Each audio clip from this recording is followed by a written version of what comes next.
Alright, welcome back to Matt's Math and More. I'm glad you're here again to go through some homework with me. I've been getting some comments on the volume. I'm going to try really hard. I'll hold the microphone as close as I can. I'll talk as close as I can to the microphone. Hopefully, Sean, this one's for you. Hopefully this fixes the problem. Everybody else, thank you so much. We had 49 hits last night. That's the most I've ever had.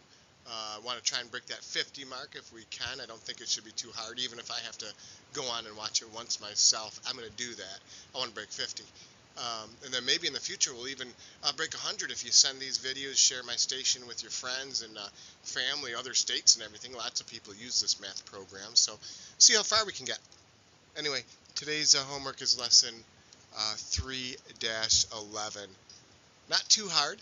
Not a lot to go on this one, so just a couple interesting little tidbits I want to share with you. Then you're off on your own.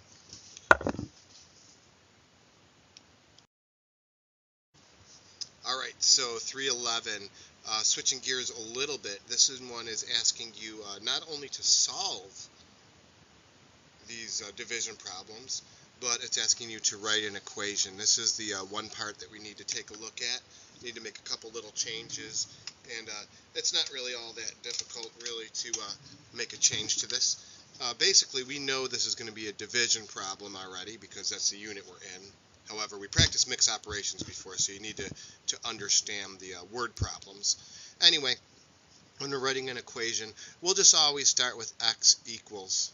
So now it's definitely an equation because we have an equal sign. Otherwise, it's just a statement just telling us the answer. This would make it an equation. Anyway, a rectangle has an area of 12 square feet and a length of 5. What's its width? Well, that just assumes you know area equals length times width. So when you undo a multiplication problem, you do a division problem. Anyway, this one's just area, so x, equals 12 divided by 5. So when they say write an equation, then solve, this is what we're looking for. On this paper, write the equation. On this paper, we're going to solve it. So this one's not too bad. This is actually a very simple, straightforward problem. X equals 12 divided by 5. You can do the keep Kentucky Fried Chicken method that we practiced yesterday, like keep, flip, change. However, this type of problem, really, that's just a long route around. But I'll take the long way. I'm good at that. So I'm going to keep it. I'm going to flip it. I'm going to change it. This just basically tells you it's 12 divided by 5, which you knew anyway. When we do 12 divided by 5, I like my box and bar method. Anyway, 5 doesn't go into 1. 5 goes into 12. Well, times 2 is 10. With a remainder of 2. That equals 5 and 2/5. So when we go back up here to, this would be write the equation, then we solved on your separate paper, and then over here we're just going to write x equals 5 and 2/5.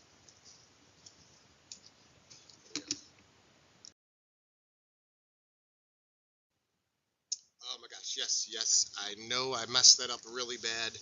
So I had a choice to make. I could either delete that slide and never let you see it, and never let you know that teachers make mistakes, or I could let you know, yeah, teachers make mistakes, and that's not 5 and 2/5, that's crazy. But it's only a mistake if you refuse to admit it, so I don't refuse, I made a mistake. It's not 5 and 2/5, it's 2, whole number is 2. 2 and 2/5, there you go. I went over here and took a look, I'm like, that makes no sense, what did I do wrong?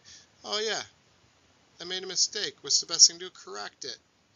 There, fix my mistake, and I let you guys know that teachers make mistakes also. There you go. There's your correct answer.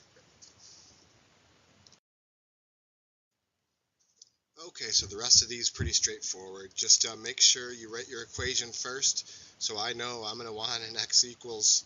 I'm just going to do it this way. Figure out what your division problem is. Do the Kentucky Fried Chicken method. even for this one, it ended up making life a little bit longer. But once you get into these larger fraction units and larger fractions, it's really going to come in handy to understand how that works. So you might as well practice right now with the easy stuff. Good luck. Hope you enjoy it. Remember to give me a comment, like it. If you enjoyed this video, give me a like, share it, and can't wait to see what happens tomorrow.